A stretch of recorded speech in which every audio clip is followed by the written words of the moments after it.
पेश है पंडित जवाहरलाल नेहरू की किताब पिता के पत्र पुत्री के नाम का 5वां भाग, जानदार चीज़ें कैसे पैदा हुईं। पिछले ख़त में मैं तुम्हें बतला चुका हूँ कि बहुत दिनों तक ज़मीन इतनी गर्म थी कि कोई जानदार चीज़ उस पर रह ही न सकती थी। तुम पूछोगी कि ज़मीन पर जानदार चीज़ों का आना कब शुरू हुआ और पहले कौन कौन सी चीज़ें आईं। ये बड़े मज़े का सवाल है, पर इसका जवाब देना भी आसान नहीं है। पहले ये देखो कि जान है क्या चीज़।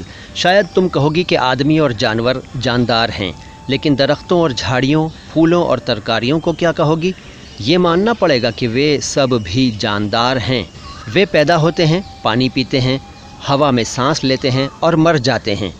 दरख्त और जानवर में ख़ास फ़र्क ये है कि जानवर चलता फिरता है और दरख्त हिल नहीं सकते। तुमको याद होगा कि मैंने लंदन के क्यू गार्डन में तुम्हें कुछ पौधे दिखाए थे। ये पौधे, जिन्हें आर्चिड और पिचर कहते हैं, सचमुच मक्खियाँ खा जाते हैं। आर्चिड और पिचर एक प्रकार के पौधे हैं जो मक्खियों और कीड़ों को खा जाते हैं। इसी तरह कुछ जानवर भी ऐसे हैं जो समुद्र के नीचे रहते हैं और चल फिर नहीं सकते। स्पंज ऐसा ही जानवर है। कभी कभी तो किसी चीज़ को देखकर ये बतलाना मुश्किल हो जाता है कि वो पौधा है या जानवर।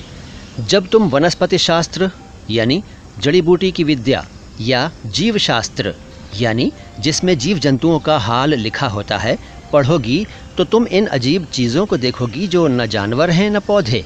कुछ लोगों का ख्याल है कि पत्थरों और चट्टानों में भी एक किस्म की जान है और उन्हें भी एक तरह का दर्द होता है, मगर हमको इसका पता नहीं चलता। शायद तुम्हें उन महाशय की याद होगी जो हमसे जिनेवा में मिलने आए थे। उनका नाम है सर जगदीश बोस। उन्होंने परीक्षा करके साबित किया है कि पौधों में बहुत कुछ जान होती है।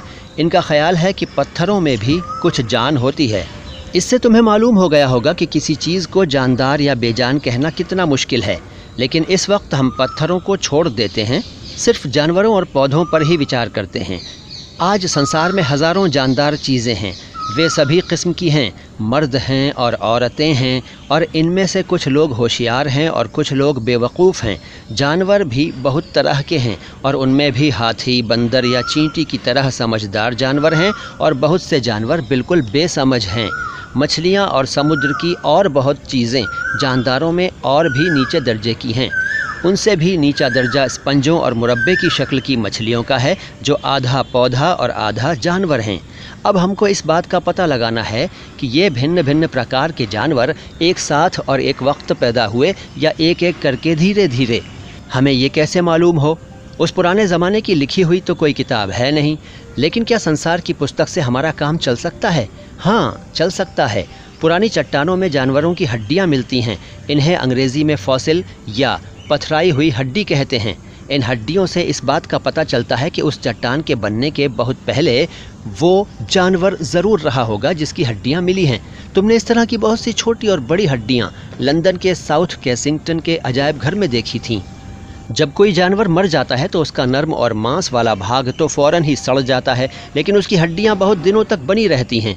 यही हड्डियाँ उस पुराने ज़माने के जानवरों का कुछ हाल हमें बताती हैं।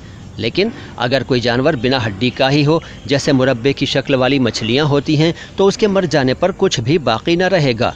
जब हम चट्टानों को गौर से देखते हैं और बहुत सी पुरानी हड्डियों को जमा कर लेते हैं, तो हमें मालूम हो जाता है कि भिन्न भिन्न समय में भिन्न भिन्न प्रकार के जानवर रहते थे।